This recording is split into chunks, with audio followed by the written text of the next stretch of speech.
Bonjour mes chers amis, en cette veille de Shabbat Kodesh de Parasha Shofetim.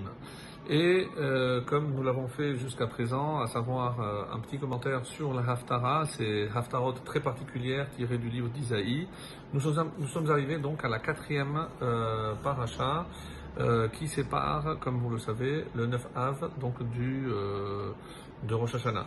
Donc quatrième Haftara dite de consolation tirée donc pour ce Shabbat du chapitre 51 à partir du verset 12 et on termine donc jusqu'au chapitre 52 au verset 12.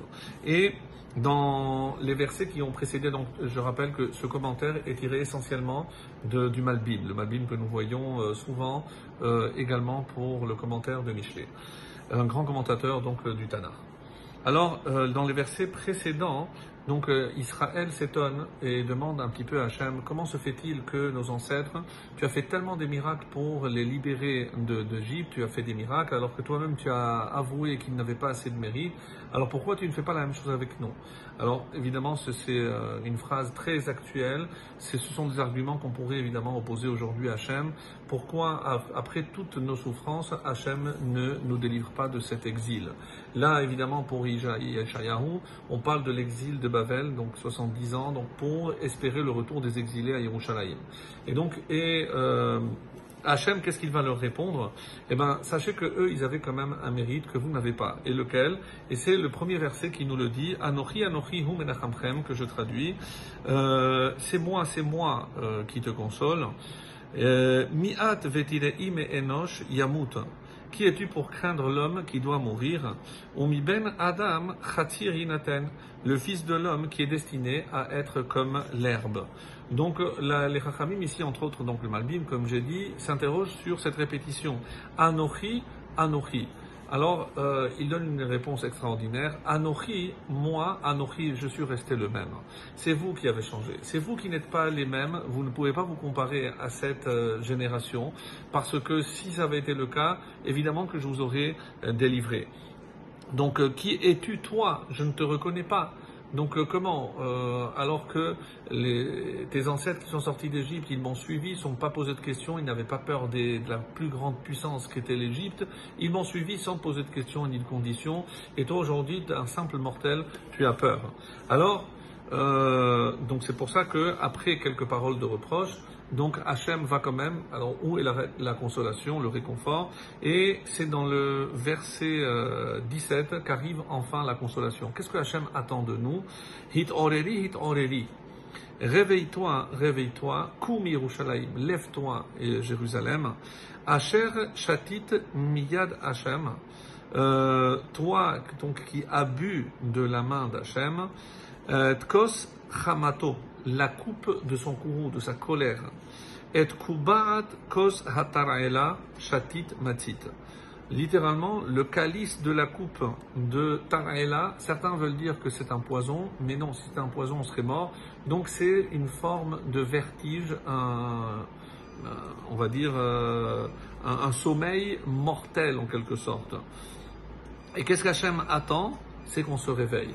Donc c'est vous qui vous êtes endormis. C'est vrai que dans ma colère, je vous ai chassé, mais ne restez pas dans cette léthargie. Secouez-vous, hit oreri, réveillez-vous. Donc c'est à vous de faire ce pas. Donc tu as subi l'ensemble de toutes les punitions que tu devais endurer. La famine, la persécution, le glaive, etc. Mais maintenant, sache que je me vengerai de tous ceux qui t'ont fait du mal, comme le verset 23 le rappelle. Vesamtiha biyad mogaïr. Je vais lire et je la mettrai dans la main de ceux qui la tourmentent, eux qui te disaient à toi-même, courbe-toi pour que nous passions, alors tu as rendu ton dos pareil au sol, pareil à une rue pour les passants. Donc c'est toi qui t'es courbé pour permettre aux autres de passer, donc pour que les autres t'écrasent. C'est toi qui t'es incliné. Et ici, donc, une très belle explication. Pourquoi il y a marqué en hébreu, ça donne Ameru les nafsher. Ils ont dit littéralement à toi-même, mais on peut traduire à ton âme, parce qu'ils se sont adressés à ton âme. Donc, si tu ne veux pas que ton corps subisse, alors ils ont parlé à l'âme. Qu'est-ce qu'ils cherchaient à faire? À convaincre le juif de laisser sa croyance, à convaincre le juif de faire la avodah zara, d'accepter l'idolâtrie. Mais les enfants d'Israël ont refusé. Ils ont préféré se faire piétiner, se faire écraser, mais chas v'shalom, ils n'ont pas abandonné leur héritage, la Torah. Et c'est aujourd'hui ce que Hachem attend. Se réveiller, cette secousse est censée nous réveiller pour que l'on prenne conscience que ce Hachem attend de nous, c'est qu'on revienne, qu'on cesse d'être justement un dos pour que les autres marchent dessus. Nous, on doit se Koumi Yerushalayim, lève-toi, sois fier de ce que tu es. Et eux, ils ont accepté ces souffrances atroces pour ne pas justement céder à leurs croyances. Alors, la Haftara donc se terminera sur une note très positive sur la description de la délivrance finale et surtout de la joie de tous ceux qui pendant cette génération ont tant attendu, dont nous faisons partie. Alors, celui qui a pris le deuil pour Yerushalayim méritera de voir sa reconstruction. Je nous souhaite d'en faire partie vivement. Shabbat Shalom et Volach.